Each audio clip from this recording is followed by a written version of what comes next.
Hi everyone, welcome back to the Antichrist Analysed uh, series of videos. I took a little break and sort of investigated the little horn because that is connected with claims about the Antichrist.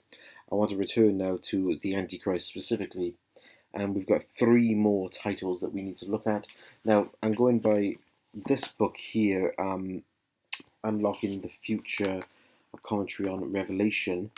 And this author claims that there are three titles in the book of Daniel that is referring to the Antichrist, which is the prince who is to come in Daniel 9:6, the despicable person in Daniel 11:21, and willful king in Daniel 11:36. Now today we're going to look at that first one, which is the prince who is to come, which is from Daniel chapter 9. Now, we've already looked at Daniel chapter 9 in regards to the tribulation period, where we have the final 7 years based on Daniel, and a lot of futurists and dispensationalists place that 7 years into the future. So do be sure to review that video on my YouTube list. And we also looked at Daniel 9 in regards to the Antichrist, where the verse at the end of that section where it talks about he will make a covenant with many for 1 week, and in the middle of the covenant, he will break it. And a lot of people see that the Antichrist will break his covenant with Israel during the 7 years of tribulation, and he will walk into the temple and claim that he is God. Now, this author is also claiming here that this prince who is to come is also the Antichrist. Well, I personally believe that we need to interpret Daniel 9 Christologically.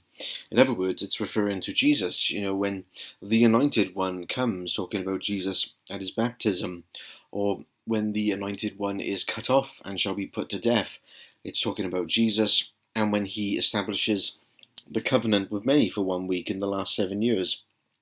Jesus confirmed the new covenant with his apostles at the Last Supper during the 3.5 years of his ministry, the last 3.5 years. So if we read it Christologically, who is the prince who is to come? Now, some translations like the NIV also say the people of the ruler, and in the New Revised Standard Version, it's and the troops of the prince who is to come shall destroy the city. So different translations say different things, but it talks about the troops of the prince will come and destroy the sanctuary, referring to I think the Jerusalem temple event. Who would be the main commander of that time to bring about that desolation? I think the obvious answer would be Titus. Titus, the son of Vespasian, actually came into Jerusalem with his troops and desolated the city. So that would be, I think, the most logical interpretation if we go by Christological reading of Daniel 9. Now, please note that some commentators and interpreters do not interpret Daniel 9 Christologically. In other words, not a fulfillment of Christ or 500 years after Daniel's time, but rather its events referring to the Maccabean revolt about 100 years or so, maybe a bit later, a bit longer than Daniel's time. And they say, this commentator at the end of the New Revised Standard Version of the Bible says, the disposed anointed one may be Onias III, who was murdered in 171 BCE, and then the prince who is to come is Antiochus Epiphanes. And you will have noticed that he is one of the suggestions for the little horn, if you check out my videos on the little horn.